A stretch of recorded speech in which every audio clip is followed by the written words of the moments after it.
Deanna Pace. Hi, Deanna Pace from University Hospital's Geauga Medical Center. I'm the trauma coordinator for our level 3 program. Okay. Diane Simon. Hi, Diane Simon from Defiance Regional Trauma Program Manager here. Barb Felton. Hi, Barb Felton, Trauma Program Manager for Marietta Memorial. Lynn Haas. Trauma Program Manager, first of all, Lynn Haas, Trauma Program Manager, Cincinnati Children's. Okay. Jacqueline Huffman. Hi, I'm the trauma coordinator at Nationwide Children's Hospital. We're a level 1. Itzy Ray. Hi, Itzy Ray, trauma coordinator at Western Reserve Hospital in Cuyahoga Falls, Ohio. We are awaiting our virtual visit in March. Awesome. You'll be one of the first. Heidi Jenkins.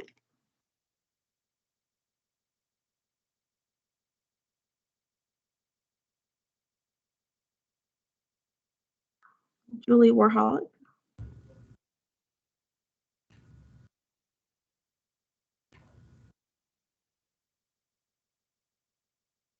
Judy Keith.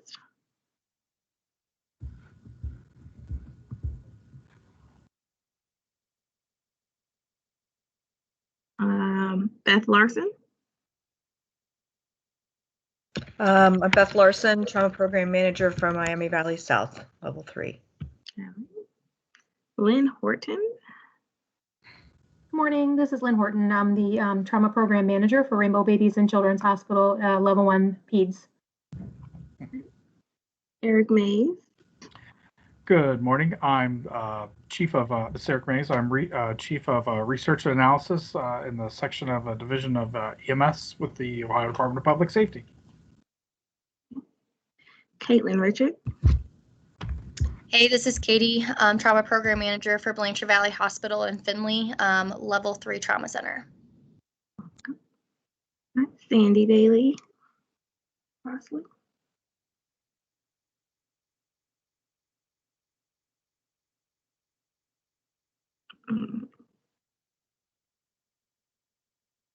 Kristen Sugar.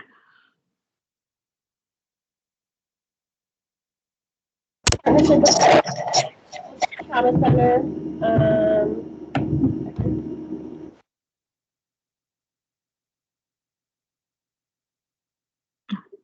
Shannon Schwader.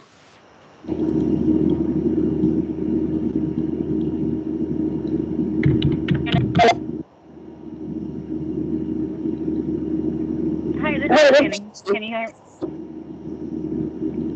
I am the Trauma Systems Operations Manager for University Hospital's Community Trauma Center. Okay. Jennifer. Oh, go ahead. Maybe not. All right. Jennifer Snyder. Did I already get you? I'm Trauma. Did you hear me? I can now. Okay, great. Sorry. Mercy Health St. Rita's Trauma Program Manager, level 2. Okay. Thank you. Thanks. Katie Stegman. Hey, it's Katie, level 3 Trauma Program Manager at the Government Hospital in Cincinnati. Okay. And Bernadette, I am going to butcher your last name, so I'm not going. You can go ahead and tell me how to say it right. Bernadette Schmigelski, and Okay. I'm at Fairview. We're an adult level 2 trauma center. Okay. And Robin Valatka.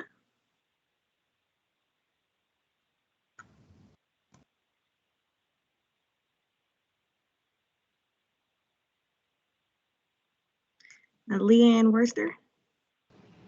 Hi, it's Leanne Worcester. I'm the new Trauma Program Manager at Nationwide Children's Hospital. Many of you probably knew Kathy Haley retired, so I am her replacement at Nationwide. Thanks. Welcome. Okay, so is there anyone, I know there's a couple people that might not have logged on. There's a couple people on the phone. I have a 330-297-4059. Is there anyone that's on the phone that hasn't introduced themselves yet? So this is Ann Moss, Akron Children's Level 2 Peds. This is Christina Nickel. I was having trouble unmuting myself before. I'm the trauma program manager at Metro Health in Cleveland for the adult program. We're a level 1. Hey, Alex, this is Ann Monig, trauma program manager at Miami Valley Hospital, level 1 adult. All right. Anyone else? Okay, and for anyone that doesn't know me, I am Alex Carpenter. I am the trauma program manager at Atrium Medical Center, a level 3 down in Middletown, kind of halfway between Dayton and Cincinnati. All right, so we will move on to approval of minutes. All of the documents should have been in the attachments in the meeting invite that was sent out. If you notice that there is someone that's not on the invite, let me know, or feel free to forward the invite on to them. There was a couple people that didn't get on the invite, and I'm not sure. It's probably user error. So I probably did something wonky with it. So if you notice that someone's missing, again, forward the meeting invite on or let someone know. We have the meeting minutes. Do I have anyone motion to approve the minutes? Alex, it's Ann Monig, I'll approve. Okay, thank you. Second? I'll second. This is Lynn Haas. Thanks, Lynn. Okay. All right, so Treasury report.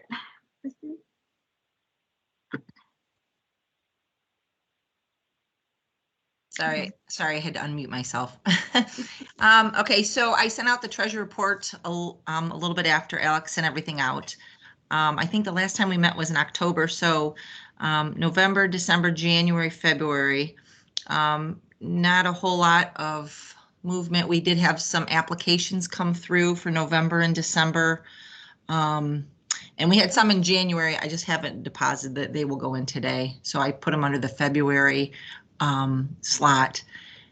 Just to let you guys know, I think our membership is probably not as up to par. Maybe people have forgotten. So we will still continue to obviously take memberships dues. It is per facility, not per person. So even if the person changes jobs, it's for that facility. The paid dues allows you to vote. So when I send out that list, there's a lot of times there's multiple people listed for each facility. If there's just one paid person, it's one paid vote for that facility. So I know like a lot of places have adult and peds. If you choose to pay your peds, then you would get 2 votes. We did have some payment. I had to pay for the website in January. And then that other was a flower arrangement for our beloved person who decided to retire. I can't believe she retired. She has to be bored out of her mind.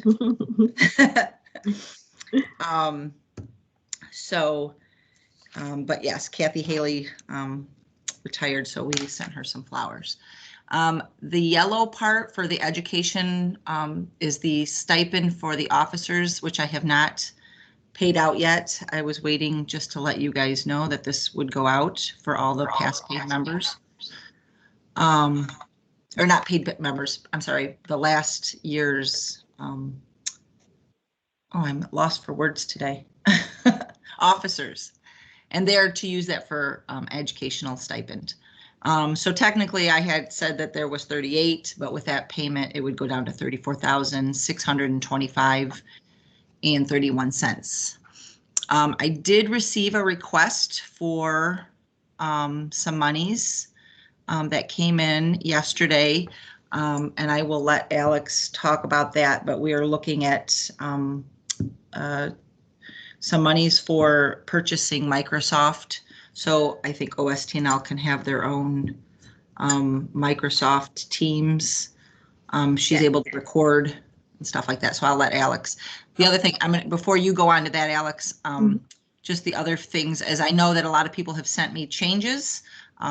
I will make those changes. And if, like I said, if you guys look at it, please, if it's incorrect, send it to me, and I will also forward it to Alex to get everybody's emails on there as well. But the purchase that is being requested, I think, is for $450. And Alex, if you want to maybe elaborate on that. Okay. Yeah. So we had been in discussion, especially since our meeting platforms have gone virtual in the past year, of course, because of COVID. As officers change, as positions change, as people move on, looking at having a consistent platform for OSTNL to have meetings, to be able to record and share the meetings, to house documents if necessary. So we did start looking at working with Jason Day, the person who does the website. Andrea was able to hook us up with him, and he's been looking into the different platforms that could be utilized for, of course, for virtual meetings. I think the anticipation is that we probably, even once we are able to meet in person again, we still, even before COVID, we wanted to have a virtual option because of weather, distance, travel, so on and so forth. So I don't think it's something that's going to go away. So the proposal we've been looking at is for Microsoft Teams. Overall, that seems to be the best option as far as capacity of how many members you can have on a meeting at a time, how long the meeting can be held, the chat features, and so on.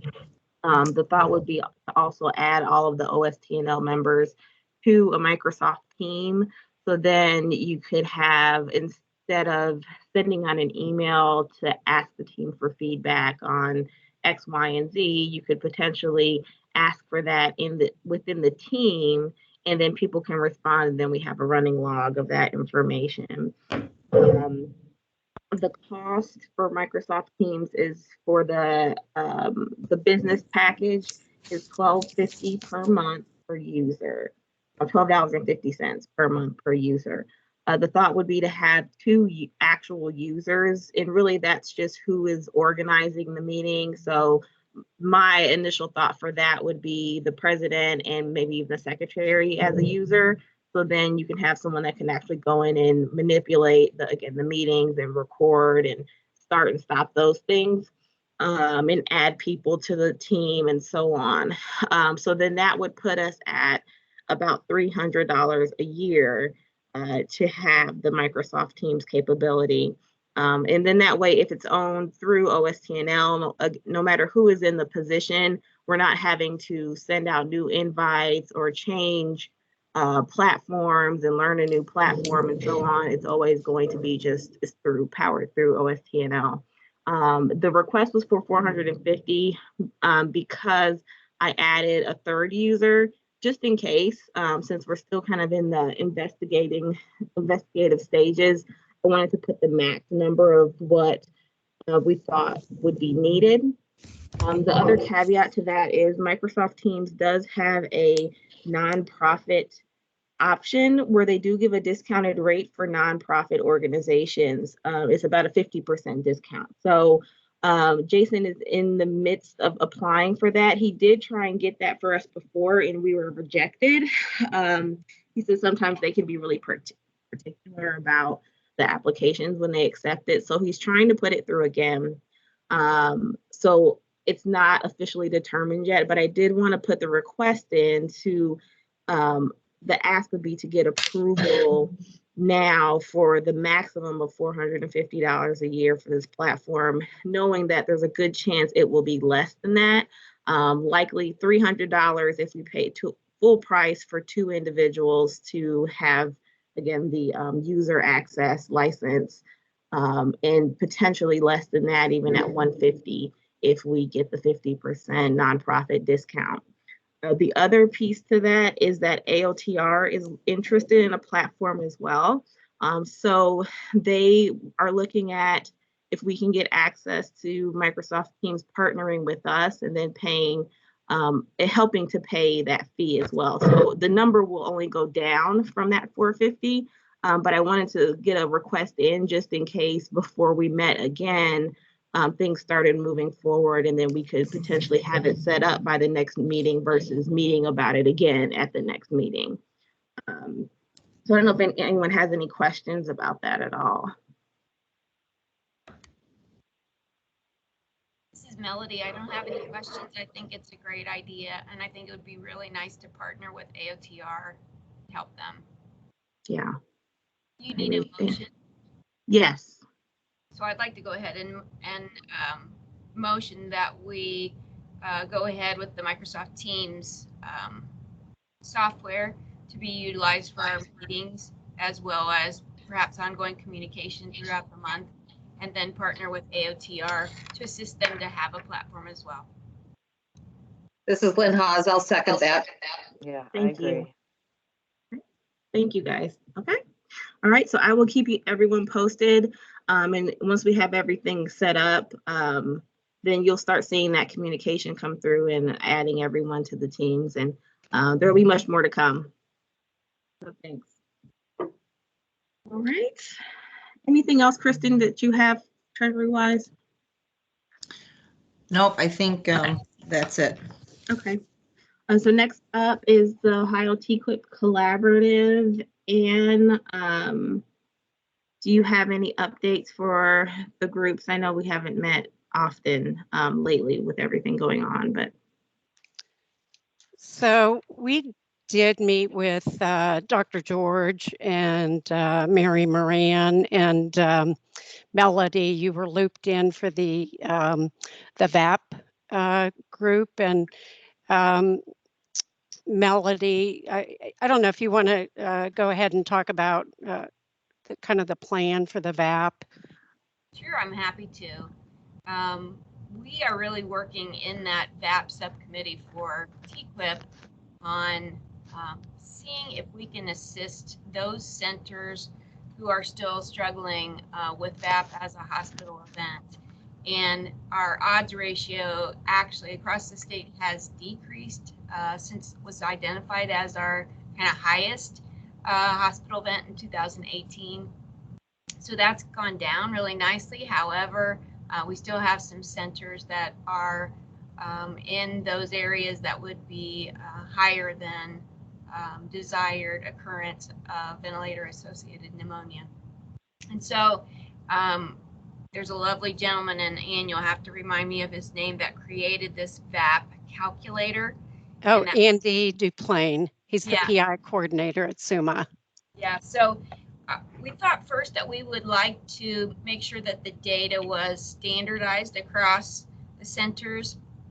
And so the idea of having that VAP calculator would be to standardize the identification of the cases, and then we would know there's an apples to apples comparison.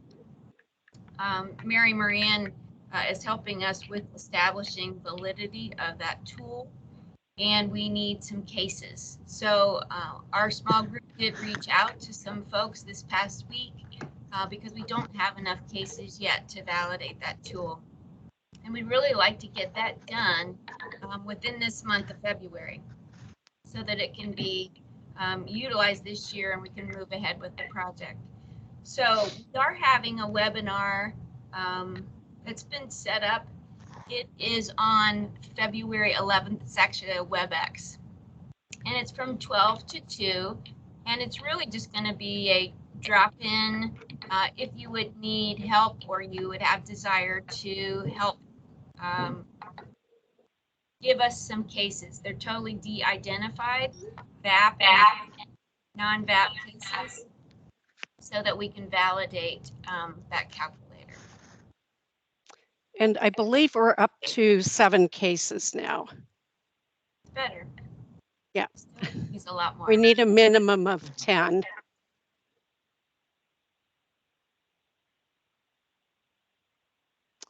And the first AKI subcommittee is meeting next Wednesday, February 10th at 10 o'clock. So if anybody is interested, please email me and I will forward the invitation to you.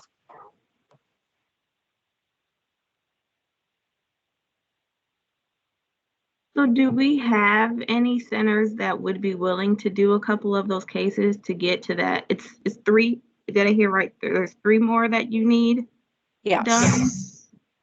Is there anyone that would be able to take that on so they can tie that up and move forward? Even if it's just each center taking one case? Hi, this is Amanda Eplin. We'd be happy to send some back cases. If we Awesome. can, I'm really new sort of to this role. This is my second meeting. So if anyone can send me information on how I can get those cases to you, I'm happy to do that. This is Mary Where are Ann you Edwards from from? Hillcrest. Where are you In from, App- Amanda? So I'm from the Toledo ProMedica Hospital, level 1 trauma. Okay. And it's just amanda.aplin, A-P-L-A-N, at promedica.org.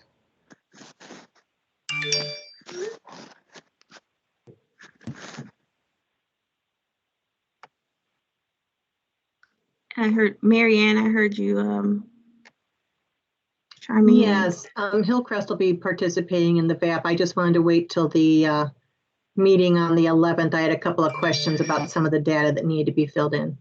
Great.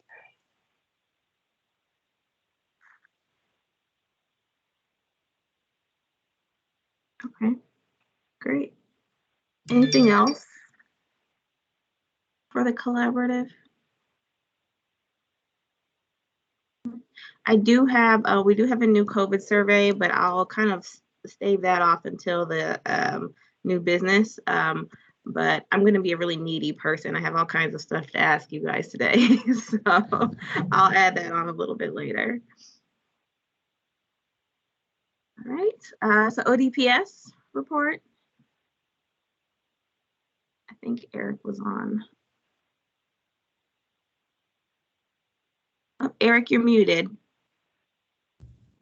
Thank you. I use this enough. You think I'd have it down by now. I just want to remind everybody that as far as the trauma registry goes, with all the extensions that we've had, we just extended 2020 as a year as far as the data goes. So all 2020 data is due to the trauma registry by the end of March of this year. So 3/31 of 2021, all of 2020's data is due in order to be considered current and compliant and not late, put it that way. That's really the only thing that I had to share, other than the division itself continues to have quite a few vacancies. The agency as a whole is being very judicious with its hiring. So hiring is occurring very slowly. So we're filling positions as we're permitted to. Right now, in my section, it is just me and our epidemiologist. We have not yet filled the position vacated by Sue and her retirement, or Natalie when she moved over to a different agency. So anything related to data is slow. So there is a bit of a backlog. We will do what we can to help, but unfortunately, things are going to be a little slow on our end as far as responsiveness, but we will get to you. So, Eric, this is Bernie from Fairview. Yeah. So thank you for clarifying whether or not Natalie's position had been replaced. If we have any questions, and we also have like a new registrar that I needed to get like up and running for the state. Data, who would I email? Can we like send it out to the group so everybody has it? Yeah, actually, if you just, all communication right now, it's best if we just funnel everything through that general email account and not try to send it to specific people. So okay. Everything, if it just goes to EMS data at dps.ohio.gov. And I'll put that down in the chat too. Okay.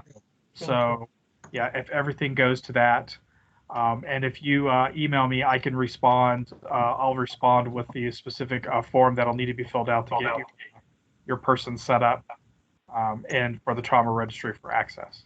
Great, thank you so much. Sure. Hey, Eric, this is Lynn Haas from Cincinnati Children's. Quick question, and what is the status on that unique identifier that we see listed in the data thing? Could you just give us an update on that? Now, the UUID, that is something that NMSIS, it's something that NMSIS and the trauma registry people apparently got together, decided to be a great idea. But those two groups really didn't think of the timing as far as implementation goes. The UUID, as it stands now, is something that will be implemented at the pre-hospital point of care. So that'd be something that'd be generated by EMS and assigned to the individual and then handed off to the facility. So then that follows the person forward and would be stored in the trauma record, or generally with the record of the individual. But as far as we're concerned for the trauma registry, then it would be used within the trauma registry to link that EMS record to the trauma record, so we could kind of start looking at that whole, continuum of care. However, the UUID is not going to be implemented until the NMSIS version 3.5 gets rolled out in Ohio, which will not be at least for another year and a half, maybe closer to 2 years. NMSIS will not stop receiving, will have, at least unless they advance their date. We are good sending version 3.4 data to NMSIS through the end of January 2023. We are just now closing out our initial implementation of the new MSIRS system that we brought in-house. So once that's done, then we are going to turn our attention to what it would take to be able to accept version 3.5 from EMS. But what we've decided to do as far as the data dictionary goes for trauma is we've added it there. So if there are if you start receiving that little piece of data from EMS that as at point of drop off and you want to start storing it, that's great. And we could start receiving it. It's not going to be, at least for right now, I don't think we're going to make it a required. And Anne, you might want to jump in if you happen to remember from other discussions maybe we've had with that. Help me out. But as far as that actually going into play as an actual requirement and something that is going to be used and implemented, we're at least looking at probably another year. I can't give you a hard Wouldn't it have to be, though, a statewide process? I mean, it can't be one by one place. It's going to have to be something that is going to have to be rolled out and take time to do, and then in preparation for the year and a half. The UUID, the premise behind how it is generated, the rules and how EMS generates this UUID, the combination of elements that are used and the formula that is dropped into, and then they use some kind of encryption formula on top of that actually generates this unique number. They are confident that there is no way that with all of the elements that are used to generate this unique number, that it would not generate a duplicate number. So they believe that they have come up with a system that, regardless of the vendor that EMS is using, where the person, where in the state the incident occurs, what the patient's name is, and all of their demographic information, they believe they've strung enough variables together, and then it gets churned into a formula and then run through a little bit of an encryption matrix. So there's no way that you could ever take that string and then back it back out and pull out any identifying information back out of it, which is the key. But that number, or that alpha, probably it's going to be more of an alphanumeric string. that is generated, there's no way it could ever be done as it could be duplicated. So you wouldn't have to worry about an EMS entity down in Cincinnati creating a duplicate number for someone up as well as somebody up in Toledo, and then getting some weird mixed linkage between that and the trauma registry. Supposedly, they've already worked all that out.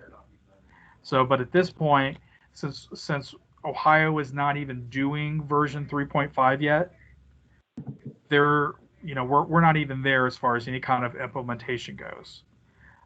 It's my understanding that even the good folks at NEMSIS have kind of already started to kind of back off a little bit as far as not pushing it too hard.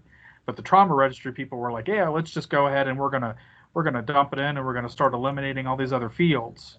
Right. But it's pretty much been left up to the states how they want to implement it, and that's why we decided we're not going to start removing all of those time index fields that are collected right now on the registry until, and we may hold on to those even after we implement the UUID for a couple of years until we're able to validate internally within the trauma registry that it's being used consistently and correctly. So, thanks, Eric. That really helps, because we had heard from the college that, they were starting to remove some of those as it was coming in, and seemed like there was a big lapse, but I didn't understand that. So that clarifies that. Yeah, the college decided they were just going to go do it, and they didn't give anybody any notice or actually any instruction really how to do it. But no, we're in Ohio, we're going to still hold on to those other time fields that they were going to remove and just make those state fields as far as the registry goes, and continue to collect those going forward in 2021 and on. And we will only remove those, and that'll be part of the trauma registry work group, advisory work group. And when they are comfortable that we no longer need to have those reported as individual elements in the registry, because we can get that back linkage through our EMS data, then and only then would no longer need to be reported in the registry proper. Eric, this is Kristen with the University of Toledo Medical Center. So the UUID that is on there now is not the current NEMSIS compliant, but that can still be collected and put into our registries. Which UUID are you referring to? Are you talking about the one that's mentioned in 2021 in the 2021 data dictionary? Yeah, because I spoke with ESO in regards to this UUID, and they told me it was the PCID, and you can see it's still like a 16 plus numeric alpha number that's assigned to the patient. And I was going to show that, Alex, that was kind of next on the list.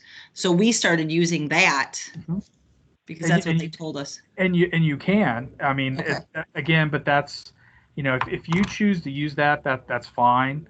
It won't hurt anything.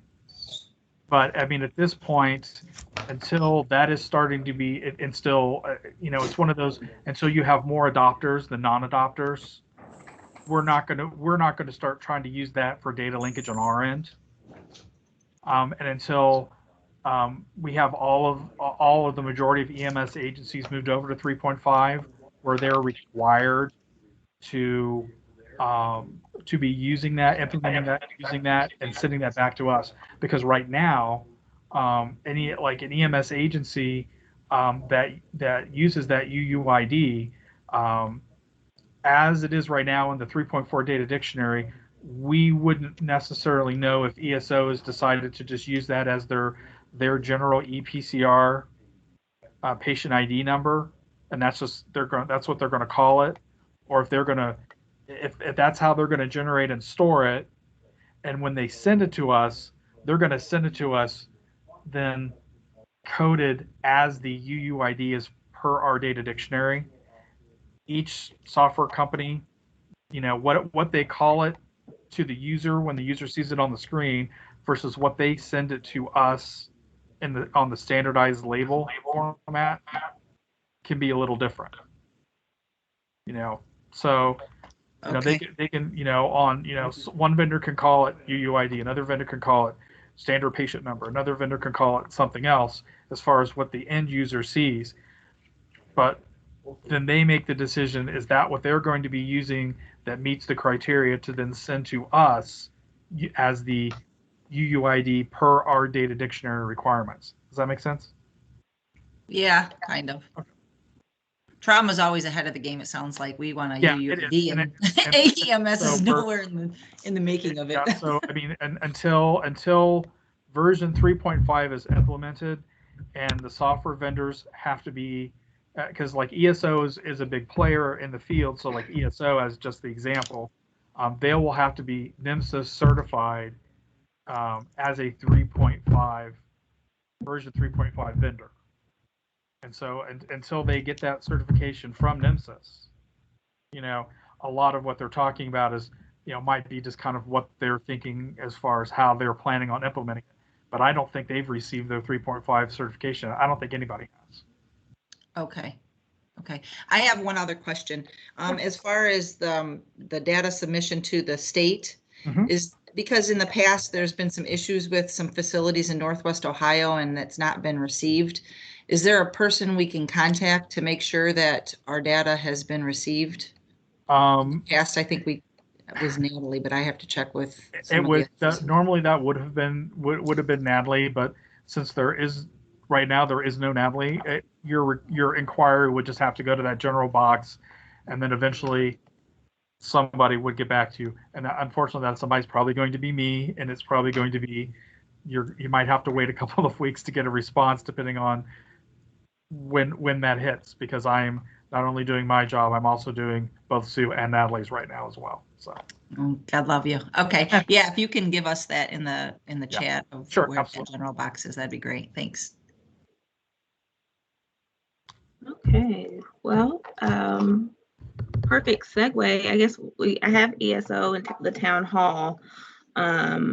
Is there anything that anyone wanted to bring up that did they attend that town hall? ESO had a town hall a couple weeks ago where they talked about some of their plans for the future and patient-centric platform for the new registry.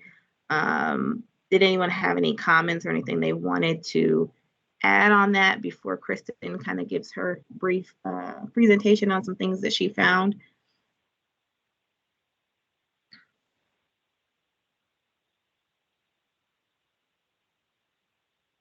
Okay. But now I feel like my whole presentation is, Eric kind of squashed it. Oh, well. But yeah, right. I think it's good to know at least. I think so too. I think so too. Okay, so in my findings, and I did know that like the NMSIS was the issue, but I just kind of, again, came across and talked with ESO about this UUID. And Alex, do you have the PowerPoint in here? Perfect. Yeah. Can you see it? Is it up now? Yep. Yep. So for those trauma registrars that have access to ESO, you can go in and look. And Eric, I'm just going to show you what I found and whether you guys want us to put that number or not. So you go in there, you sign in, you go to the tracker, so you can pull up your patient lists. And you can see, here's your lists. And right where that red arrow is there, you're going to click on that button with those 3 little tabs. And when you do that, you'll see that it comes down, 5 different things come down. You want to view the billing record, not the regular record, but the billing record. Because when you view the billing record, there is what I thought was told by ESO that their PCR ID is equivocal to their UUID. Now, mind you, with all of this, I think this is great that it's so, like Eric said, it's, you know, they can't identify, it can't be reduplicated, but this is a huge error for data entry, if you ask me. I completely agree. This is part of that implementation that is going to have to try to be worked out in some way, because it is not, I mean, I am just trying to envision EMS trying to hand that number off to a facility quickly in a not ideal scenario where it could be chaotic, and then run off. And it is just, the potential for error in this is phenomenal. Well, and that's why I think that it's going to, whether they hand it off, but it's also going to be embedded onto their run sheet, I would imagine. Again, it's as I was told with ESO. Again, this is solely ESO. Our county uses ESO. So, but anyways, when you get to this screen, you'll see that PCR ID and the error that's going to create. But at the top, it's kind of cut off up here, but at the top where it says send a printer, you want to export the run sheet to a PDF, because when you export it, the beautiful thing is then you can highlight and copy this 16 million digit code that is led for a huge error in the trauma registry world, and cut and paste. So once you get there and you can take that, and I've noticed highlighting starting at the 7 back to the 8 is the best. You're capturing that wonderful digited code. I would highlight it. I would right click and just copy it. And then I would go to my registry. And I didn't look at the rest. Is that all you had there? Yeah, that's okay. It stopped right at the ID number. It didn't go to the registry part. And in I'm sorry. And in my registry, we would go to that cell. I have trauma base. If you go to the cell with for the UUID, I would right click that. And when you where you put your cursor in there, you right click it, a little box of multiple buttons pop up. One particular button you're looking for is called Zoom. And when you open Zoom, it is like a blank screen. And once you, in Zoom, you right click and you paste, it will paste that wonderful million digit code. And then you save it and you close it out and it actually drops it into the cell in trauma base. That's your UUID. So that's what I found. But, again, Eric kind of just put my whole findings and kind of squished them with his big boots because it's not really. It sounds like the way, because ESO, it sounds like they are forward thinking, and so they are already adapting their software, and so they are going to be generating this number, and this is the number that when their EMS software would send to us via MSERS, it sounds like this is the number they would use as the UUID that they would send to MSERS once we would start receiving it in version 3.5 for the EMS data. So I would, unless they tell you differently, if they tell you that is the UUID compliant for the as far as 2021 data dictionary goes, then use it for sure. But it's, as you said, it is I understand why they have done it the way that they did, because they, ACS and the NEMSIS folks, they recognize that every state does it differently, and within the states, some states are state level governed top down, other states are more, are like the Wild West, and then you have Ohio, which is kind of somewhere in the middle, where we have state level governance, but then it's very much home rule, in which we can pass down recommendations, and there is a certain level of governance, but then like in Ohio, we can't say all EMS must use product X or product X and Y. Right. And we can just say they must be compliant with these protocols. And so because of that, it makes it a lot dicier to have like a direct electronic connection between the EMS software, because there are how many vendors in Plant, Ohio? I think right now at least, I think we have somewhere between 21 and 23 different vendors sending us data. right now that have electronic capacity to send us data. So of those, and so that means that there are probably also an additional handful of EMS vendors that their squads are manually entering the run data afterwards into our web portal, but their crews have might have some form of tablet documentation, but it just doesn't have any kind of technological ability to connect outward externally. So now and then there are still squads out there that do their stuff exclusively paper. And so you're going to have run sheets left that are going to be completely still handwritten. And I feel for any registrar that receives those handwritten and are going to try to decode that UUID and put that in unless they luck out and get somebody who has really good handwriting. Because with that string and the way that is, one letter, digit, space off, it's broken. That is how secure that coding is. There's no element for error in there, and there would be no way to build any kind of fuzzy logic to try to do any linkage in that way. So they didn't really think as far as how to actually implement it. So they left it kind of loose because there was no way to build a system that they could implement this that would work for everybody. So I think they just kind of maybe avoided implementation altogether. My opinion. So that's kind of where we're at. Okay. Well, like I said, that was just my cheat sheet that I found, because copying and pasting is absolutely better. So you definitely do not want people 10 keying or manually typing that in. You certainly would want to use copy paste whenever possible. Yeah.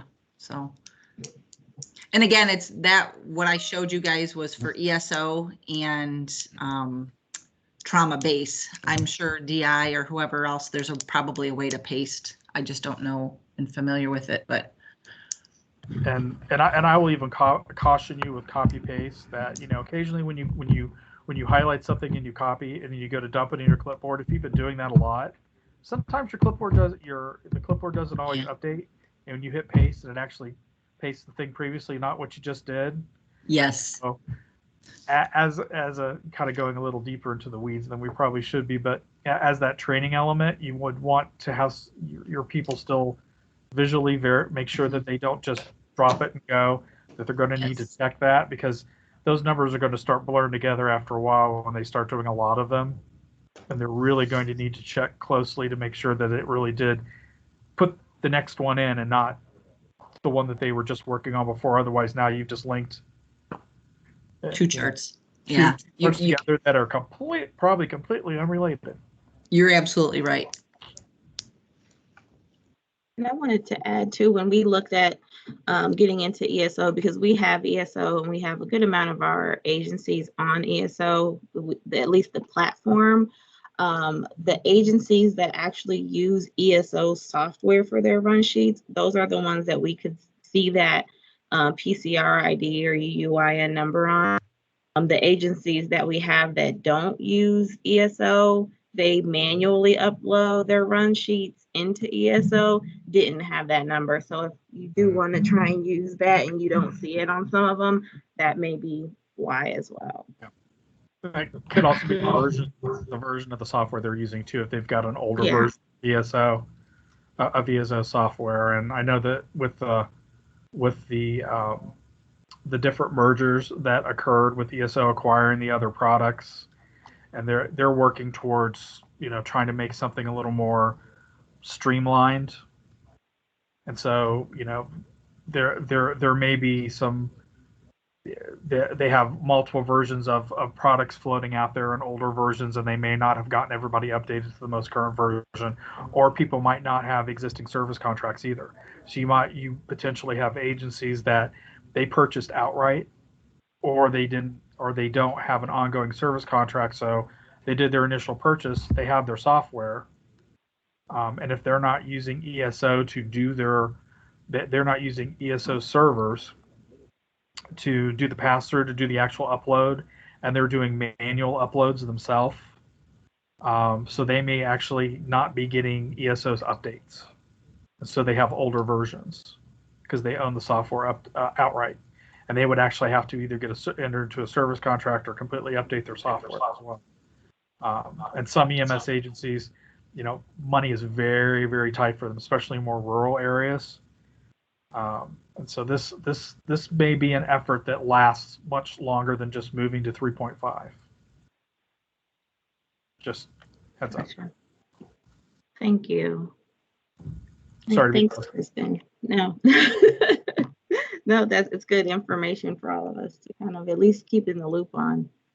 All right, so moving on to liaison reports.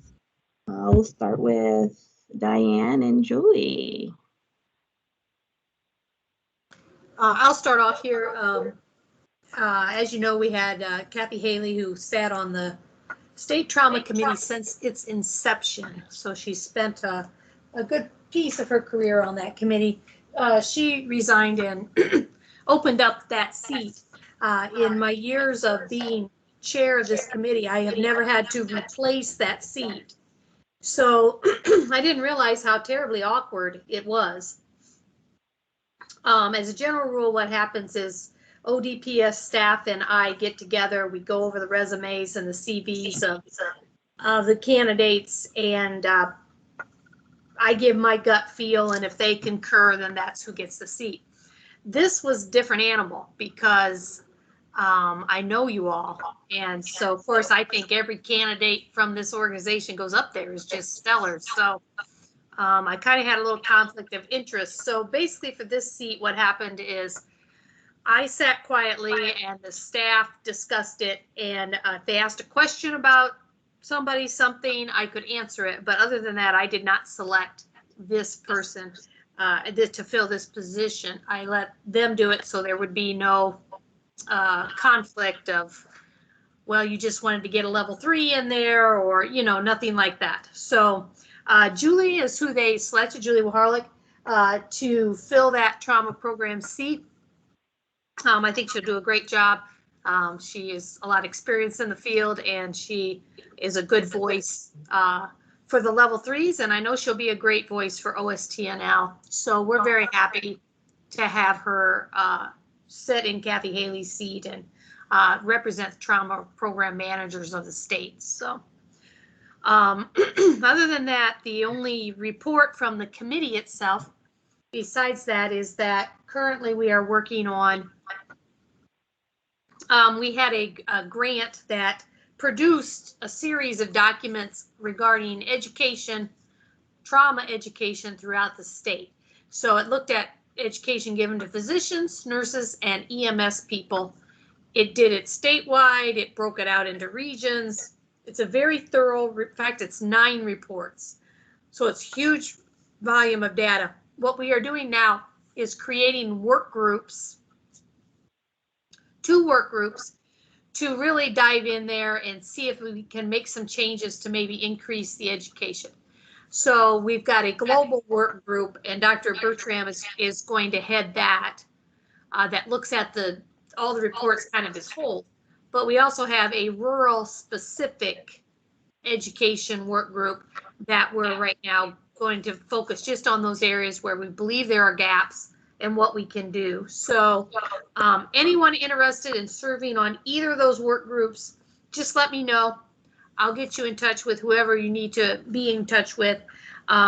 These are work groups, so they do not have to follow the sunshine laws at all of open meeting and face-to-face and all that. They can be conference call, they can be what we're doing here.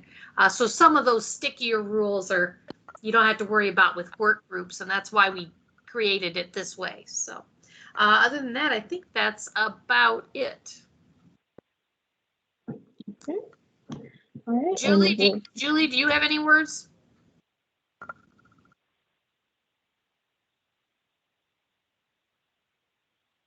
Oh my God, we lost her already.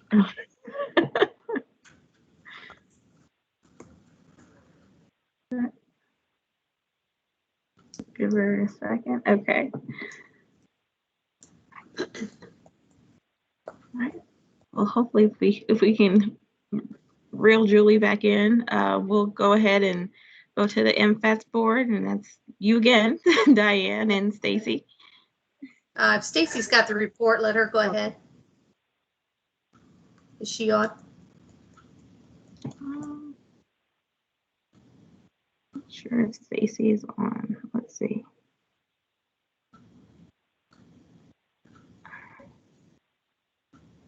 I do not see Stacy on. Okay. Then it'll be me. All right. So the retreat is next week, the EMS retreat. That's their annual retreat, which kind of sets the tone and the strategy for the next year. So that's next week. They have several positions that have been open since November, including the chair. So they're going to go into this retreat without a chair, basically, because those positions have not been filled by the governor's office. So they're waiting on those to get done. One thing of concern to EMS was a passage of a recent law and signed by the governor that decreased the restrictions for EMS workers who have criminal background. So it basically opened the door that someone with certain degrees of misdemeanors and so forth, who before could not become certified to be an EMS provider, is now allowed to be. So obviously that's a concern for EMS people. And they're kind of working about how they're going to put some kind of checks and balances in this to maintain public safety. So that was a big topic of discussion at the last meeting. So other than that, that's it. Okay, thank you. OIPP, all the reports with asterisks next to them are actually on the liaison report as well. That was attached to the meeting invite. I know Barbie, the OIPP meeting is today, so I don't know if you have anything you want to add. No, I'll send out the meeting minutes from OIPP after they send it to me. But yeah, I have nothing until, because they didn't meet in November either. Okay. All right. So for STN, and I'll kind of pull up the liaison report over here so people can see what's on it. So Shannon, with STN, is there anything specific you wanted to point out?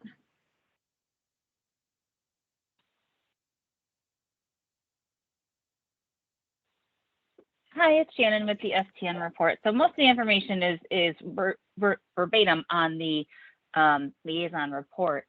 But I did just want to point out that the registration is open for TraumaCon 2021.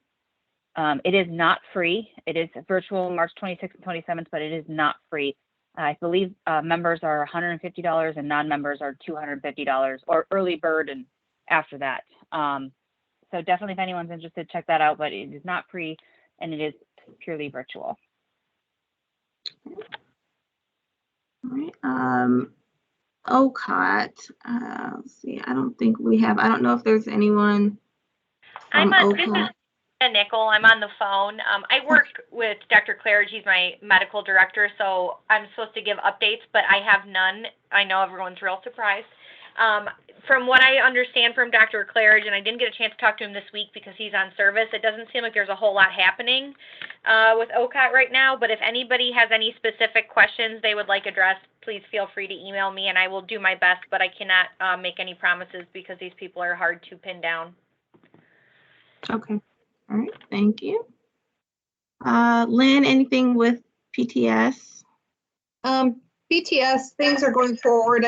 Just to iterate for people that, this PTS, if you guys are interested, it's a very strong organization because it's got physicians and nurses really actively working.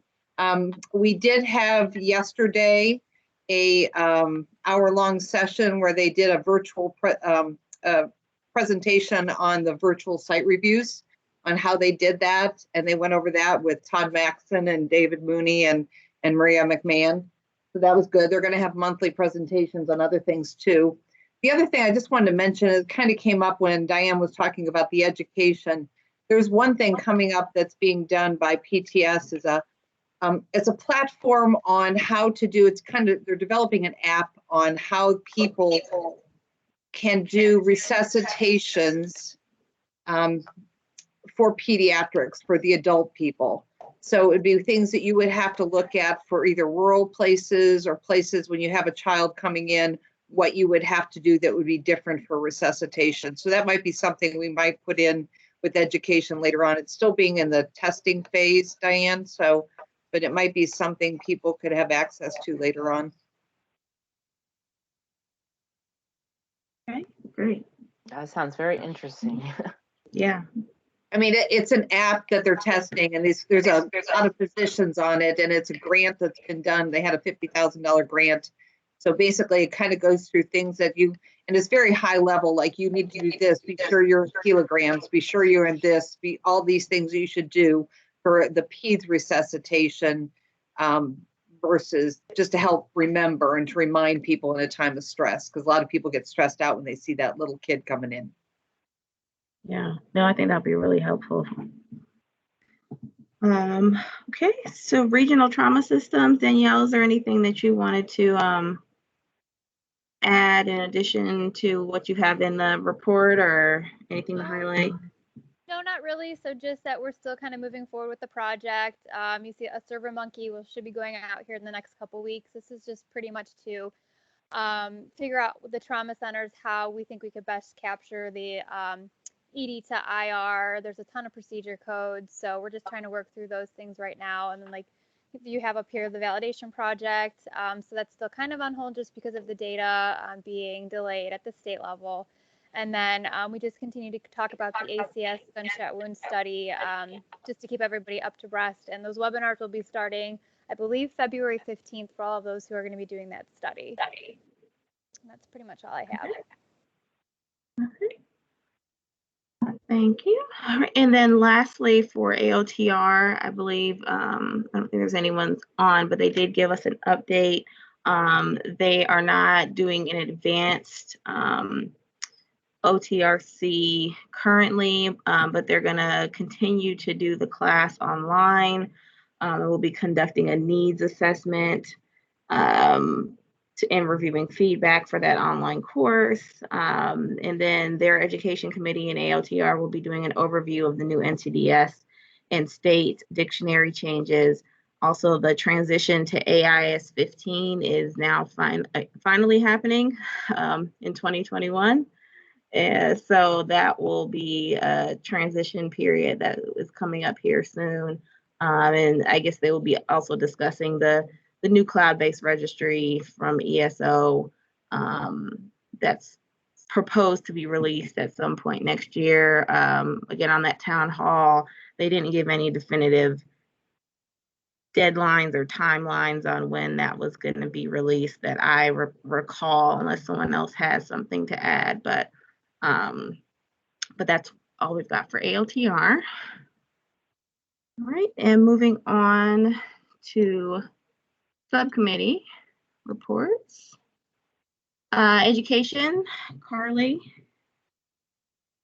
Hello. We have our last education committee meeting today that follows this meeting, and Ann will be presenting for our TQIP drill down sessions. And then we are going to be sending out calendar invites. We're going to continue the off-month education just for an hour. We're just going to keep the momentum. We've got a lot of positive feedback on these drill down sessions that we've had. So we're going to keep that momentum. We're hoping for our March session, we're going to partner with AOTR, and we're going to talk about cohorts and how to set those up in your registry databases. So we'll have somebody hopefully talking from DI. If there's anybody who's savvy in DI, please reach out to me. We've reached out through AOTR. They're looking as well. But if you are savvy in DI and would be willing to present on setting up cohorts within your database, please let me know. We do have somebody for a trauma base, and that'll be our March session. And then hopefully for April, the standards book will be out and we'll begin talking through some of the chapters and going through that. Hey, Carly, can I say something? This is Lynn. Yeah. They're talking about, with the virtual site reviews, I think they're doing this. They're going to be putting in maybe a half-hour session where people have to present quality projects that they have done and what they've been, what their TQIP's data has shown and what they have done to make changes to improve it. So as people go through their site reviews and have to do that for the college, that might be something we bring in that other people in the state could then feed back and present to hear what they actually have done, since if they already had to do this presentation for a virtual site review, it may benefit all of us too. Just an idea. No, absolutely. We definitely have the virtual site review kind of on a hanging agenda item to do once it starts actually happening and we have some more information on it. But no, that's a really great idea. Thank you. All right. Level 3 group. This is Diane again. We met right before this meeting, had a great meeting with our guys. The level 1 mock drills are kind of on hold till everybody gets kind of back to a position where they're not overwhelmed with everything else. So that's on hold. But what we have decided to do is part of working with Danielle and the NEFTY project is the level 3 group would like to pilot that for level 3s. And we have all the same criteria except for instead of IR, since many of us don't have IR, we would change that to transfer to a higher level of care. And then the other thing is just a straight ICU admission, not a time framed one. So we're looking at those to do that as a group. And so that should be kind of exciting to see what comes of that. Other than that, I think that's about it.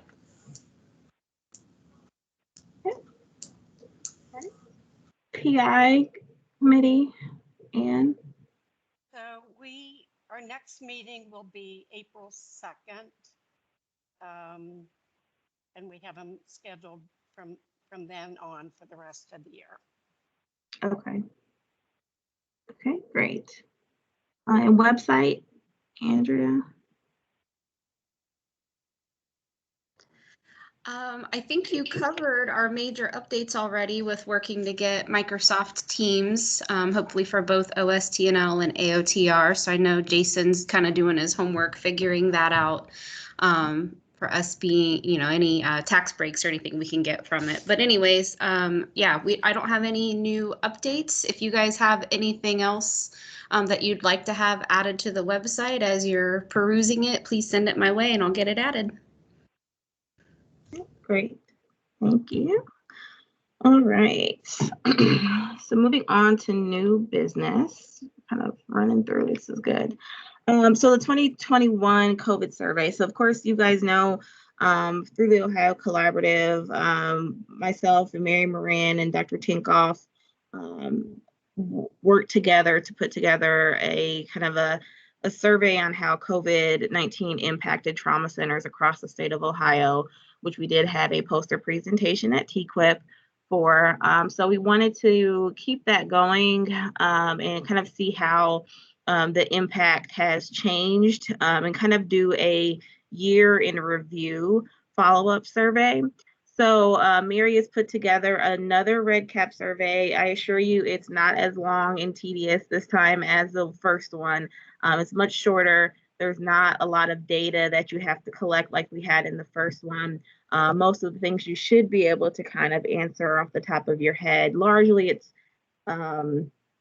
just what did you maintain, not maintain, what's changed, what are some of the impacts that have continued and things that have resolved since the beginning of the pandemic. So I will, after this meeting, I will send out a PDF copy of the REDCap survey so everyone can review it. And I will get with Mary Moran on, I believe there will be a link similar to how we did last time where you can answer it virtually so you're not having to submit papers. The biggest thing is we want to make sure that we're capturing one survey per center. So there will be a whole process on how we're going to go about doing that, because in the first survey, we did find that there was some duplication because people thought that they'd completed the survey or partially completed it and then went back into the link and did a whole new survey. So we did have some duplication in our results. So we're trying to mitigate that for this new survey. So again, I'll be sending that out to everybody. So I really encourage everyone to participate. We do plan on doing another poster presentation and potentially even putting together a manuscript based on this data. So I would love for OSTNL to be a part of that and putting that out there to the trauma community. Already talked about Microsoft Teams, so not much else to add there. So I'll keep you guys posted. The bylaws. So I did send out multiple copies of the bylaws. The initial one was outdated from 2008. So last night I did resend the newest version, and I will see if I can pull it up here so you guys can get a view. But we do have to review the bylaws on the odd numbered years. So it is 2021. So we do need to review those. So does anyone have anything that they saw offhand that they felt needed to be changed in the existing bylaws? Hey, Alex, is 2008 the last? No, it was 2017. Yeah, 17. the one I sent originally was 2008, but I did send a new version that was 2017. Because I started going through the 2008 one and freaking out, like, this is wrong. This isn't right. Yeah. And I called Jenny, and then we figured out it was the wrong one. So yeah, it should be the one in the email I sent is the 2017 version. And you know, Alex, I can't remember this, but did we ever talk about putting on the board or having something more of the website person as some kind of a board member? Or yes, it is. Yes, and it was not on the 2008, of course, but it is added on the 2017. And that is one of the things I did want to propose, was also adding the education chair as an officer, because it is a good amount of work. And the education chair is not in a seat on the board. So I do think moving forward that would be important to have the education chair as a seat. So I did want to put that out there as potentially adding that to the bylaws and to our organization as well. We've had the chair. It's been, I think, at least 4 years. I think I started with chair about 4 years ago. I think you were president, Lynn, when we started the education committee, and has gone from there. And since I was an officer, president-elect, it really wasn't that big of a deal because I was already on the board. But as I transition out of that chair role, I do think that because there is a good amount of work and effort that goes into trying to keep that committee going, and that we of course want education to continue, that it may be beneficial to add that as a seat on the board and as an officer. And Alex, since I was looking at an old version, do we have that the member at large is gone? That is not there anymore, correct? I believe we still have member at large. Oh, we do have that. I think is that Melody? Yes, Melody. Right there. I believe there's 7. Okay. As long as we have an odd number is important. Right. Is what you should have. And like I said, I think we need somebody to put a motion in if you want to for each one of those, and then we would have to have it then put in every other year, is that type of a rotation, how the rotation would be. Yes. Which I believe we added the webmaster. Let me pull up where it has. We added the webmaster, I believe, on the odd years. So then you can put the education person on the even. And once again, if the person wants to stay on it, they can still stay, but it should be, it could be financially supported and then given some, So it's the opposite. The webmaster was added on the even, so then education would be added on the odd. Hey, Alex, it's Andrea. So do you need a motion to? Yes. Okay, so then I move that we make the education person an officer position. And it's Jenny, I second that. So let me ask you guys this, if we make these changes, because I think we did this wrong last time. So we make these changes and knowing that we're going to vote next time, correct? And you have to have 2/3 of the members to, that's like the last page to make the changes. I'm just saying, I'm not saying this to oppose like your motion. I'm all for the motion. I understand what you're saying, but I think at the very end, yes, you're right. There is. Let me see if I can get you down have to to have it. 2/3 of the paid members vote on these, and it has to be a separate meeting from when you make the changes. So now you're notifying everybody of the changes, and then next meeting, I think we would vote. And I don't know how you're going to vote as far as like, because you really got to have, I mean, unless there's people that say no, but I mean, if everybody says yes, it's easier that way. Okay, so here we go. Yeah. Bylaws may be amended at any regular meeting of OSTNL by 2/3 vote, provided the amendment has been documented at the previous regular meeting. So this would be the documented meeting that we're going to make the change. And then the next one will have And a then vote. the next meeting we would vote, right? The next option is to send out something before the meeting, just to say an email, like through something that goes like yes or a no, and come back and goes to somebody, and then we report it at the next meeting that count. I agree. That's good. Yeah.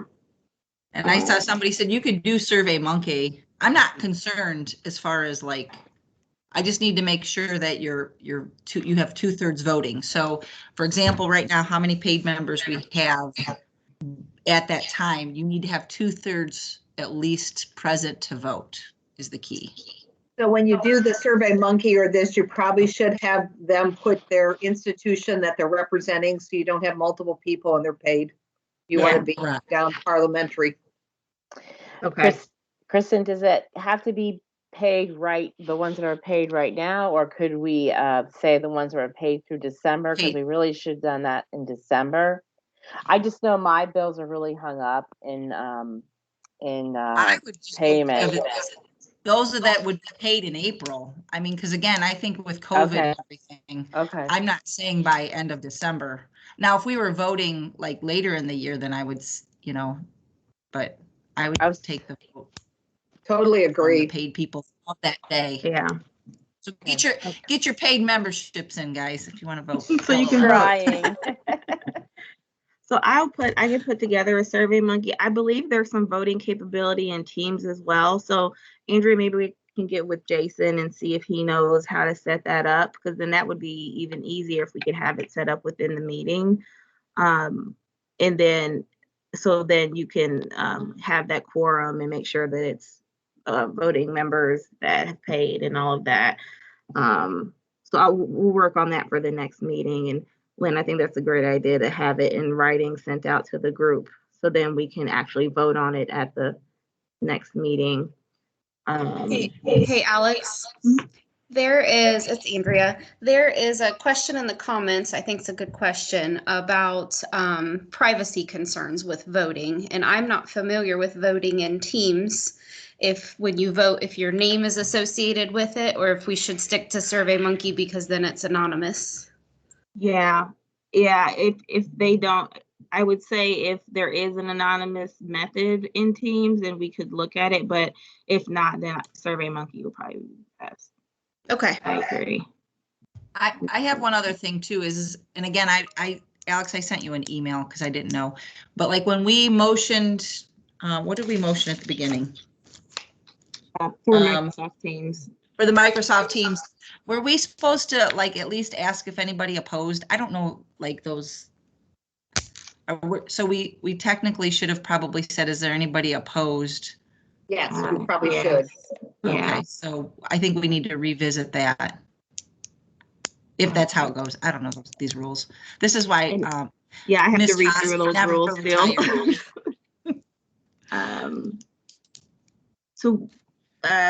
Well, I guess let's back up then. Do we want to do another motion? And I believe Melody, I think you motioned initially, and then we can. go from there and do it the right way. For the Microsoft Teams motion? Yes. Okay. All right. Do you want me to repeat the whole thing? You can do a synopsis, a brief version. I motion that we move ahead with obtaining a contract or an account with Microsoft Teams for us to use as our group, and then partner with AOTR to assist them in also having a platform. I think I Alex, this is second Ann. that. I second that Oh. motion. Okay. And I said, but usually we'll say all in favor, but there might be a lot of people. So is there anyone that is opposed? We could use the hand raising if all that are in favor, if you are able to hit the hand raising. That's just a little hand at the top. Oh. How do you know if your hand went up? Oh, it did. Okay. It has your I think hand it on did. your picture. I don't see my picture. I don't know. Yours is up, Kristen. Okay, perfect. Thanks. It stays, the hand stays underlined too, it looks like, after you've clicked it. Yeah. Yes, it does. And I think you can Thank you. click it again to take it off. Yeah. Is there anyone that's opposed? I would say probably speak or say something in the chat. You have to click on your hand again to take it down. So maybe if everybody takes their hand down and then raise your hand if you're opposed. Okay, yeah, there were 33 people that raised their hand in favor.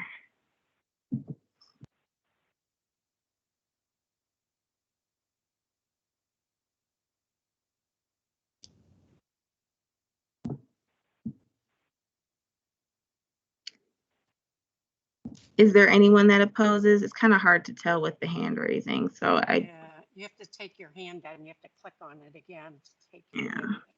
Some people still have their hand up.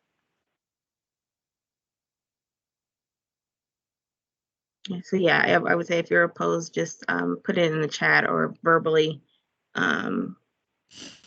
say so. I can see two still hands up.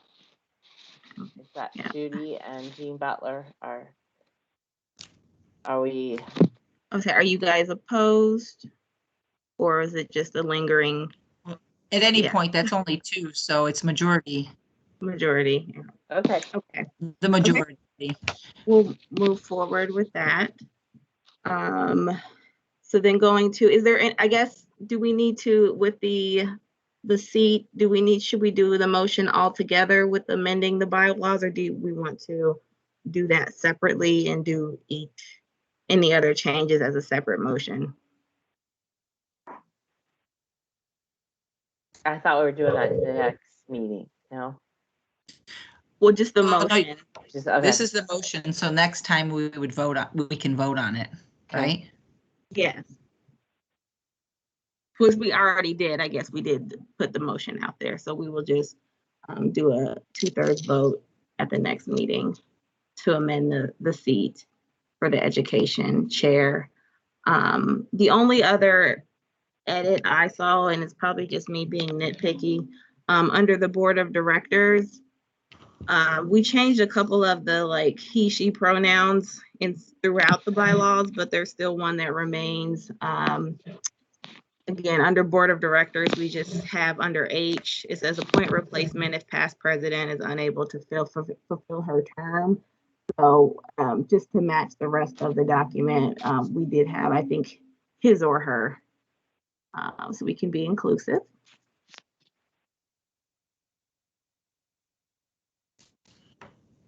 So, yeah, I would agree and make a motion to change it to I can find it. Neutral to follow the rest of the document. I'll second the motion. Okay. All right, thank you. So we'll have those two changes. Is there anyone else that noticed anything on the bylaws that needs updated?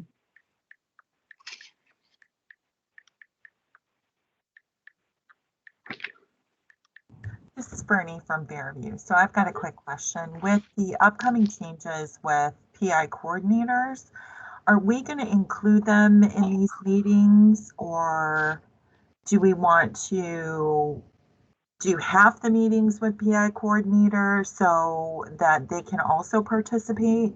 Because we already have AOTR for the trauma registrars. So this is just something to think about for the future. I currently do not have a PI coordinator here, but with the upcoming changes, obviously, it's something to possibly think about. This is Kristen. I think that if you want your PI coordinator to participate in the meeting, I think just, we send the emails out. That's fine. I think the big thing is the voting and then access to the website, but that's pretty loose-goosey too. So, I mean, I think anybody can have access to the meeting. We just need to get you on the email list. This is Lynn. I think we need to sit there and maybe at the next meeting brainstorm just a little bit on how we want to utilize that in the future years. If everybody is going to have that part coming in, how can we really have benefit that? So maybe they'll just hear, but maybe there might be something else we could do, like the level 3s have a sub meeting. Maybe the PI coordinators have something beforehand or something like that. So I don't think we should just assume they're just going to sit along and listen. Right. Hey, Lynn, this is Ann Monig. I think that's a great idea, and especially being a former PI coordinator, and when I was learning everything trauma, it would have been great to have had other folks to network with, just like we do now. So I like that idea of a subgroup, because you're right. I don't know that they would want to listen to everything of ours, but yeah, great ideas. Yeah, this is Andrea. I agree with you, Anne. I'm in the same boat as the former PI coordinator, and I think it would have been really valuable to have a group just for PI coordinators.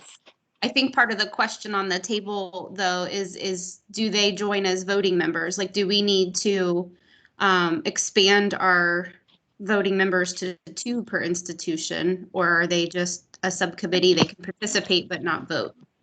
I don't think it's required. PI coordinators, I don't think are going to be required for level 3s, or is it just volume? So that may pose a problem in and of itself, I think, as well.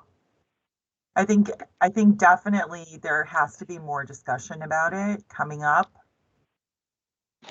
If the level 3s, I don't think the level 3s have a mandatory, so that we would really weight the voting then would be level 1s and 2s. So it would give them a little bit whatever. Leverage, yeah. But also, just to go back with the level, to having a PI coordinator, think of all the sub projects maybe that they could collaborate on or do something together. And once again, if a level 3 has a PI coordinator, obviously that would be awesome, but that doesn't exclude them. But I just think it's something good to do. Yeah, I agree with that, Lynn. You're right. So I took a screenshot from the TQIP presentation for the PI personnel, and the way it reads is in all trauma centers, there must be at least 0.5 FTE dedicated PI personnel, blah, blah, blah. And it has in parentheses level 1, level 2, level 3, PEDS level 1, and PEDS level 2. Now, isn't that a volume? They have to have a volume of 500 or more. Right. So that would be if the level 3 has less than 500, they technically aren't mandated. Right. And because I just listened to the presentation again, and they said, well, yeah, you could have them, but it won't be required. So what you're saying, Anne, is a level 3 with a high volume, it's mandatory for that too. Correct. The way this slide read. Okay, I didn't know that. Thanks. Yeah. We were excited about that. Yes. Yeah. Well, I think this is Andrea again. I think Lynn made a great point about we don't want the voting members to be too heavy on the 1 and 2 side. If there's lower volume level 3s that, won't have a PI coordinator that can be on this committee and be voting. So, I mean, there's nothing stopping PI coordinators from joining our meetings now. They're always certainly welcome. It's just that you have that one vote per facility. I think it's more about making them feel included, though. Sure.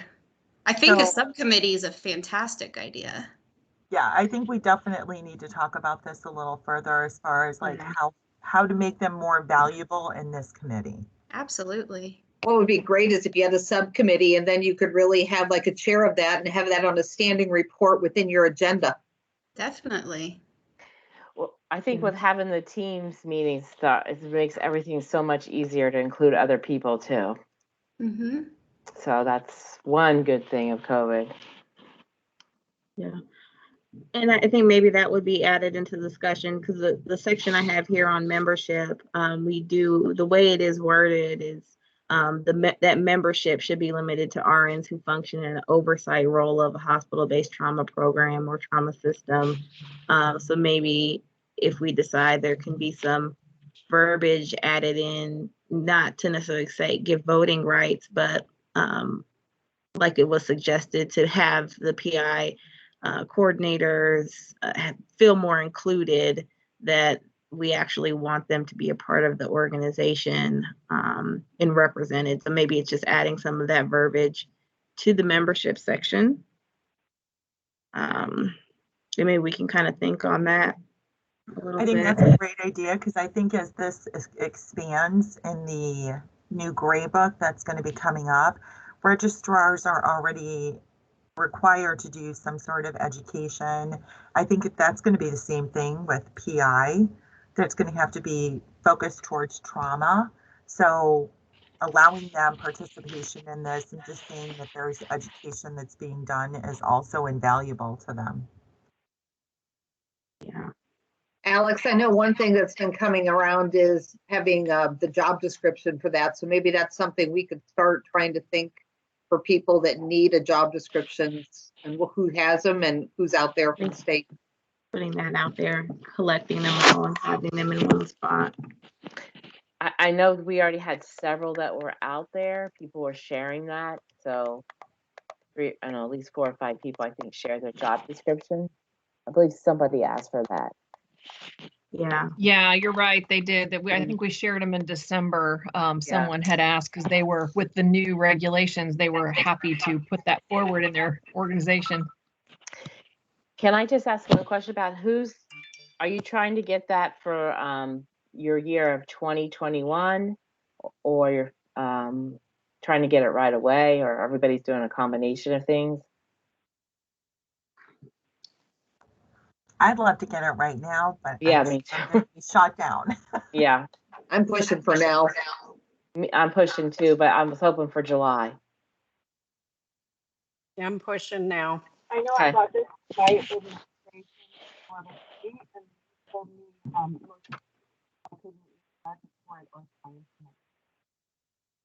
not sure whoever's talking, they're really, really low. It may be just me, but No, I can't hear you. I'm sorry. It's okay. It's better. No. is it Dina? Dina, I think it was you. It was really, really low. Or Deanna, sorry.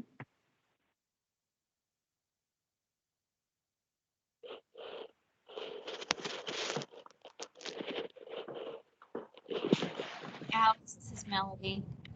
I had another addition for the board member at large. One of the things that I understood for that role was that that person was supposed to be a representative from OSTNL to ORTOC. And I don't know if we're going to write that in there. Okay. But that was Member at large, representative to ORTOC. Okay. did not know that that role was supposed to serve as parliamentarian. So I'll be trying to brush up on those rules. But I've got to look at the meeting rules too. So yeah. So representative to ORTOC. Okay. So I think what we can do is add all of these changes and send out a draft of the proposed changes to the group. And then at our next meeting, we'll have that 2/3 vote to approve all the additions, which would include the education chair, changes to the board member at large representation at ORCOP, changing the pronouns in the member section, and then maybe even playing around with some of the verbiage with PI coordinators in that membership section. And then you guys can even send edits prior to as well, and then we can present that at the next meeting. Hey, Alex, it's Andrea. I'm one of those really dorky people who likes to edit documents. So if you want any help, I'll help you. Oh, perfect. That would be perfect. We can get together and work on that. Thank you. Okay, so since we're nearing our end here, and I wanted to get to this last piece. So really quick, I'm just gonna throw out there, if you guys haven't seen the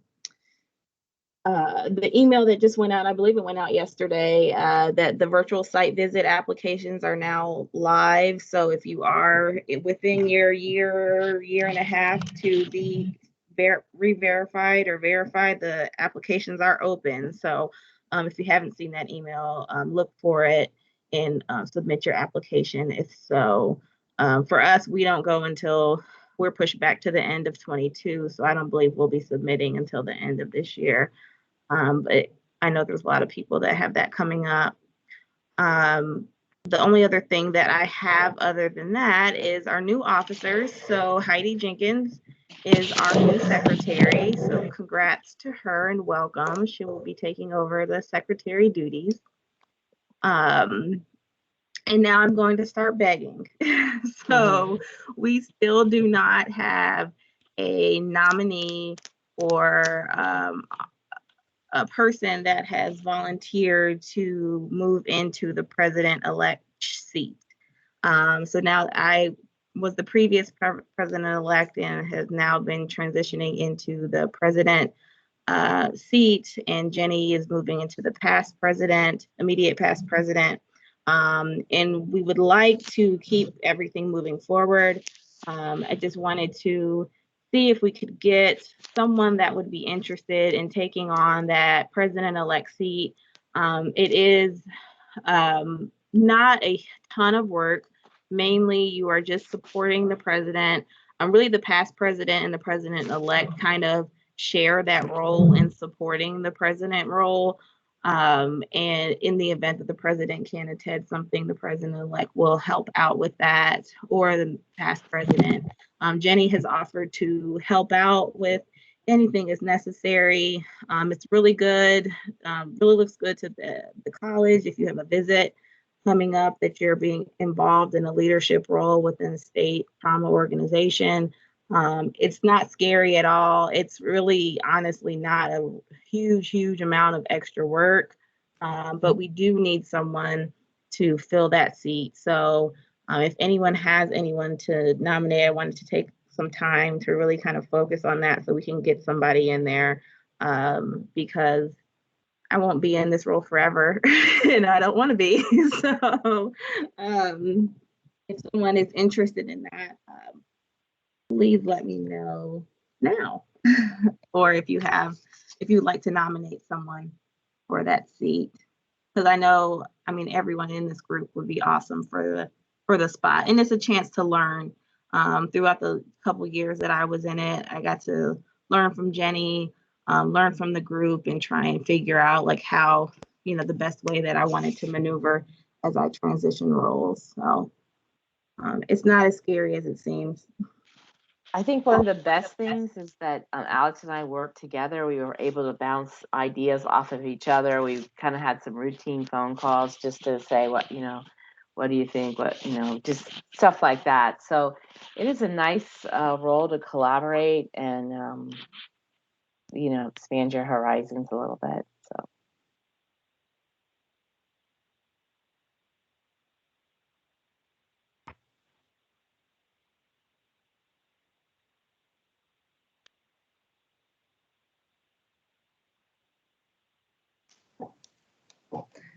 Hey, Alex, if you don't get Yeah. any names, should we start like throwing out suggestions to you later on? Yeah. You can start contacting people. Yep, I can do that. I am not above begging. I'll just sit here and stare at people until someone says something. And I guess I would like feedback too. If I know it, I feel like the major factor is people are really busy and really don't want to take on one more thing. But I guess what other barriers for those that haven't already taken a chair or so on. And even if you're doing it currently and you're like, well, I don't think I'm going to stay here for the next 5 years. I don't want to take that on. Even there's been plenty of times where people have transitioned out of their role during their officer tenure, and we kind of, we maneuver as we need to. So it doesn't lock you in forever if you're thinking, well, I'm not going to be here 5 years. So I'd be interested in hearing some of the barriers that people have to wanting to get in on being an officer role. How about Bernie? Bernie, or what about Melody Campbell? Yeah. It's quiet in the background. I would say, Lynn, you keep volunteering me for things. I know I do. That thing. That's some of the benefits of being old here and being around for a long time. So I don't hear Melody opposing to your nomination. You guys, I'm not opposed. We have our verification next year, so if I don't have to be president until the next year, that's okay then. Yeah. Yes, that would be. It used to be a year, but now we did it 2, so it would be 23, correct? Right. And the nice thing with the group, then when you have it, you really can pull in a vice chair and a chair to really work together and always feedback. It's more of organization and keeping track of things, keeping them going forward and not letting things drop. Right. That's the. I think feel like it's the that's hardest biggest part. piece. It's just facilitating. You're just corralling everything. Right.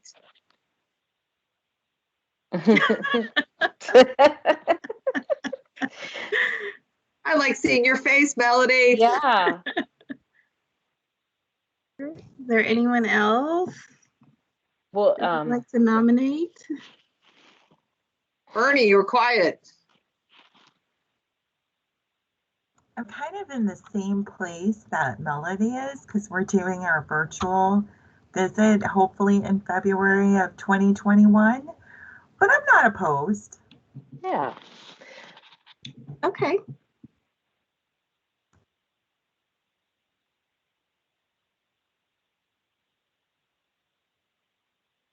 Anyone else?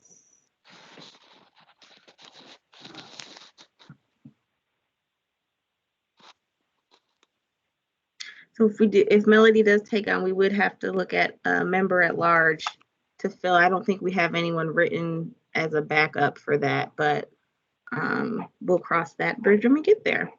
So do we need to, I would assume we'll just, once we set up the voting for our next meeting for the bylaws, we'll do the same for the officer position. I believe that's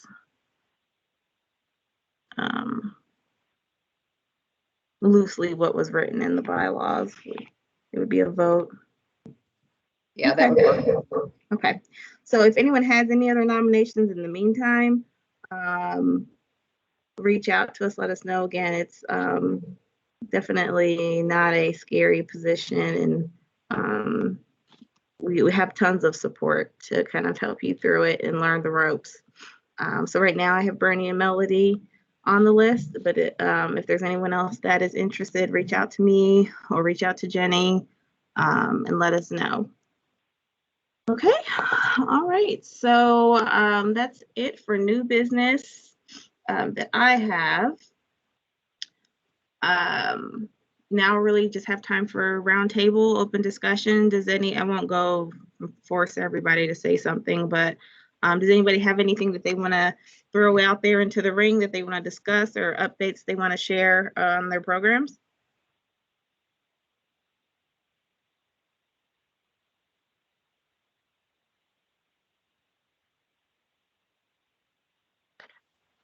I can share one thing. Maybe you guys have already all conquered this and I'm late to the party, but trying to keep everybody current on education of equipment and things like that.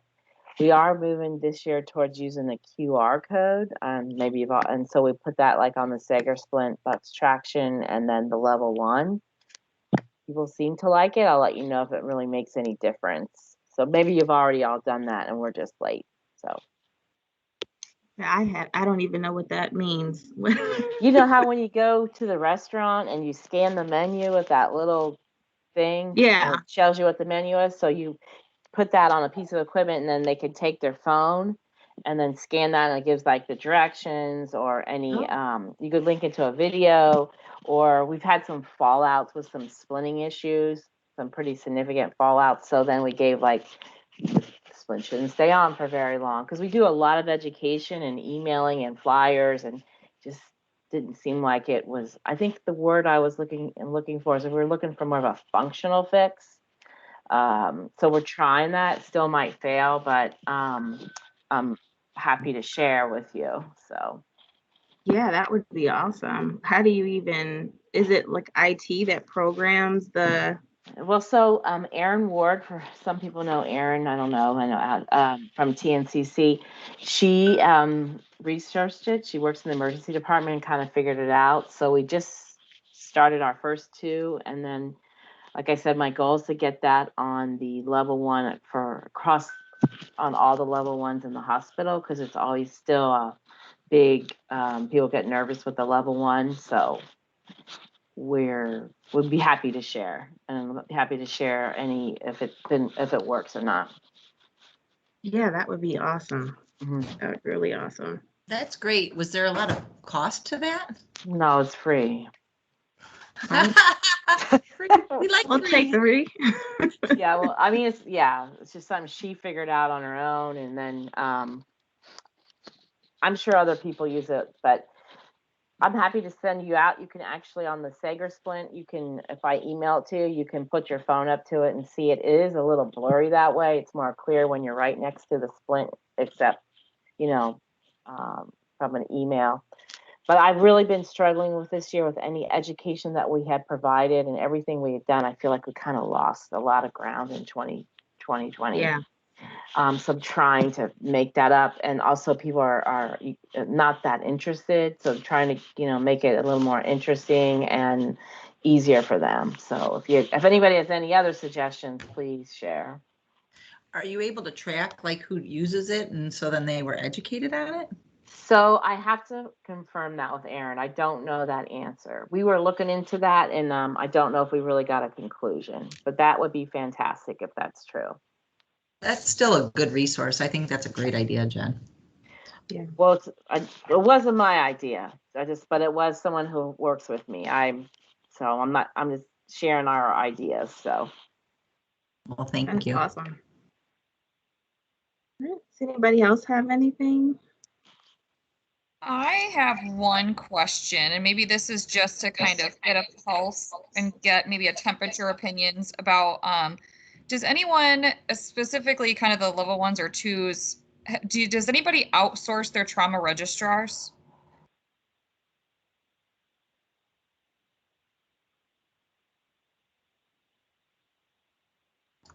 So this is Bernie at Fairview. I'm just going to throw out what we've done here because we lost some of our trauma registrars. We're fortunate at Cleveland Clinic to have several different institutions that are trauma centers. So we utilized the trauma registrars from Hillcrest to help us maintain our trauma registry in the meantime.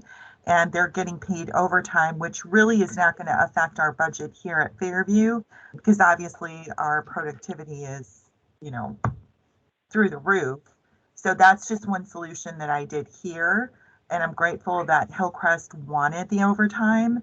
So I'm just throwing that out there to other facilities who are possibly in need of trauma registry help instead of using one of the companies, because I know that they're frightfully expensive.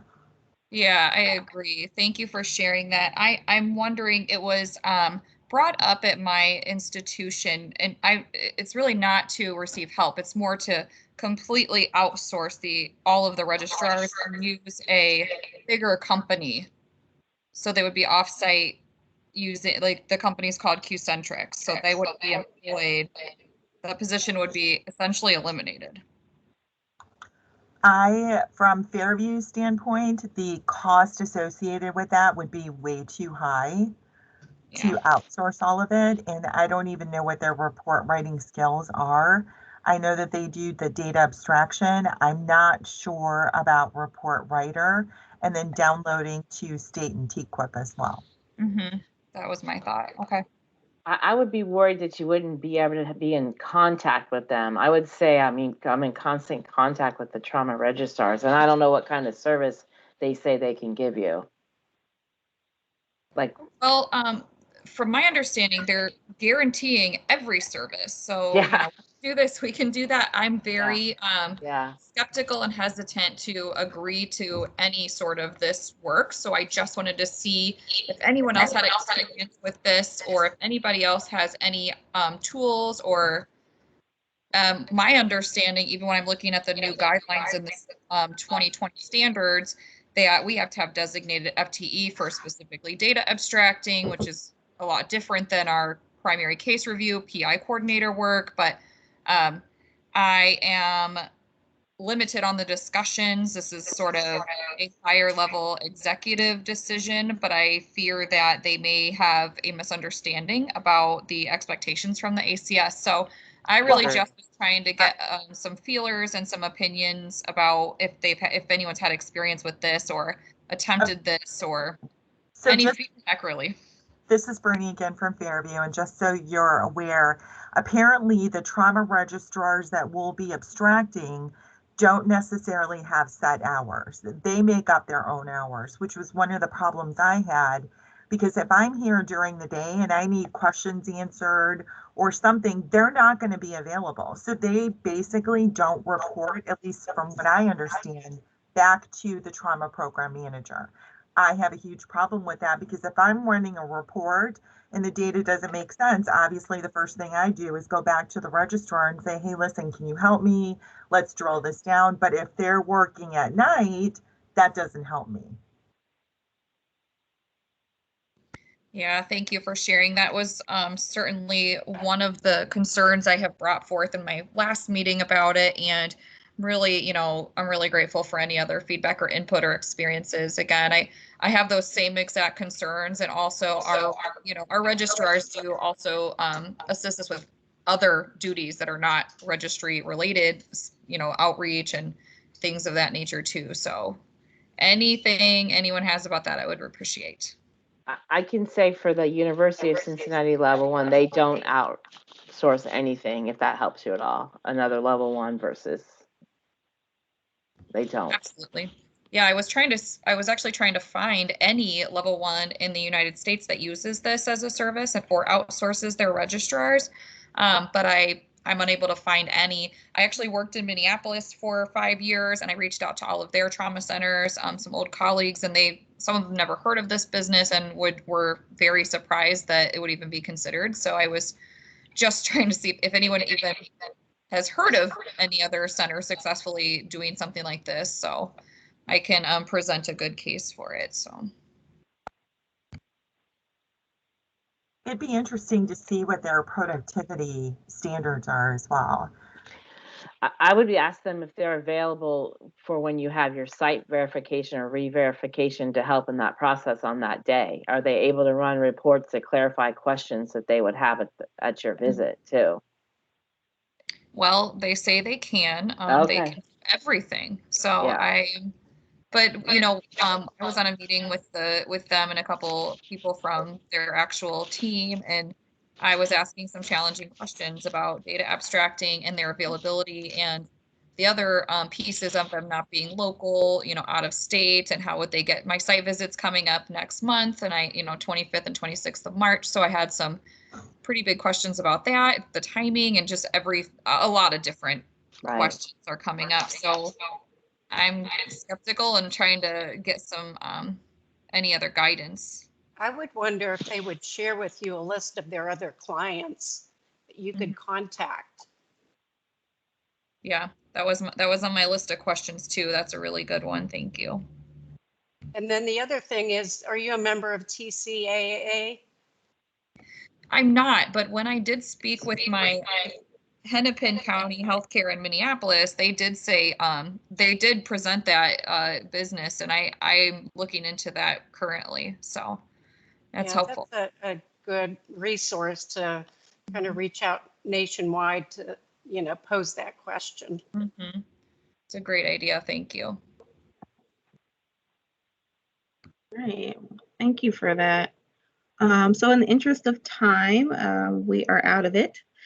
So thank you everybody for a great meeting. And I'll go ahead and officially close this meeting. Just a reminder, the education session will start at 12:15, just to give everybody time to transition over, because it is a separate link outside of this meeting. So you can close out of this meeting and then go open the invite for the education session.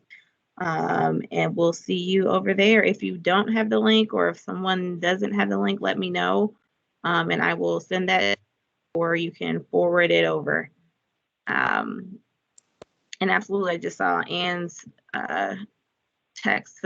Thanks to Jenny for her past presidency and her leadership. And thank you guys for giving me my first meeting. So I will see you guys here shortly in a couple minutes.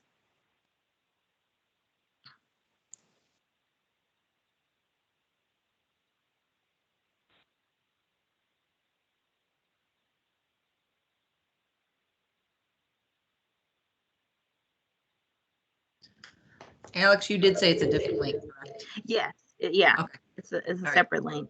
If you don't have, just message me. Or I'm sure it's there. I just gotta go find it. Okay. Thank you. Thanks.